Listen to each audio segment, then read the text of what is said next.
Si vous dirigez une entreprise qui paie ou qui encaisse à l'étranger, vous surveillez sans doute vos frais bancaires comme le lait sur le feu et vous avez bien raison de le faire. Seulement, il y a un problème. Vous surveillez 13% du coût. Les 87% qui restent, personne ne vous les montre, ni votre banque, ni votre relevé. Aujourd'hui, je vous les montre et une fois que vous les aurez vus, vous ne regarderez plus jamais un virement international de la même façon. Si vous me découvrez à travers cette vidéo, je suis Elodie, j'ai fondé Effet 21 Conseils pour permettre aux entreprises d'encaisser et de payer à l'étranger moins cher et rapidement. Commençons par ce que tout le monde fait. Quand une entreprise paie un fournisseur à l'étranger, elle regarde une chose, les frais de virement, la fameuse ligne sur le relevé, 20 €, 30 €, parfois plus. On la voit, on la négocie, on la compare entre les banques. C'est un réflexe sain, sauf qu'il porte sur une petite partie du problème. Parce que le vrai coût d'un paiement international ne se trouve pas dans cette ligne. Il se trouve dans ce qu'on ne vous montre pas. Et pour le mesurer, je ne vais pas vous donner mon avis. Je vais vous donner celui du G20. Le Financial Stability Board, c'est l'organe de coordination financière du G20. Chaque année, il publie une mesure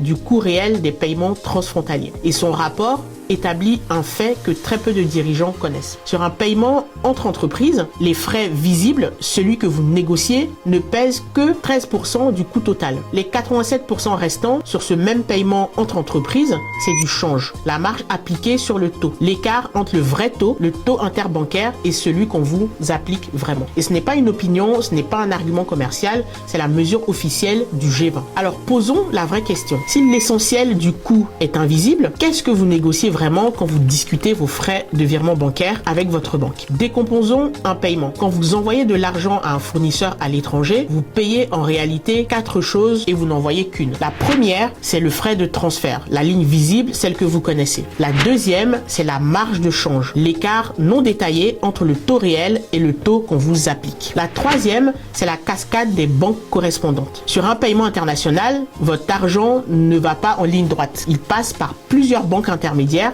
et chacune se sert au passage, souvent sans préavis. La quatrième, c'est le délai. Votre argent reste bloqué plusieurs jours des fois et pendant ce temps, il ne travaille pas et ça aussi, ça a un coût. Imaginez une autoroute avec un péage dont le montant ne s'affiche jamais. Vous roulez, vous arrivez et on vous facture à la sortie sans que vous ayez vu le tarif au départ. C'est exactement ça, un paiement international. Et si ce coût reste invisible, c'est pour 3 raisons simples. Il n'apparaît jamais comme une ligne distincte, il se fond dans le taux qui a l'air normal et personne ne vous donne un point de comparaison. Ça explique une phrase que j'entends de la part de beaucoup de dirigeants. Je ne sais pas combien me coûtent les paiements à l'étranger. Beaucoup ne savent même pas que ça leur coûte cher et ce n'est pas un hasard, c'est structurel. Autre point important, ce coût n'est pas le même partout et c'est là que ça devient concret pour vous. Plus un corridor de paiement est secondaire, plus il coûte cher. L'axe euro-dollar, c'est un énorme volume. Beaucoup d'intermédiaires directs, un change serré. Mais un axe vers l'Afrique francophone, notamment la zone CFA, c'est l'inverse. Moins de volume, plus de banques intermédiaires dans la chaîne et un change qui est beaucoup trop large. Le résultat,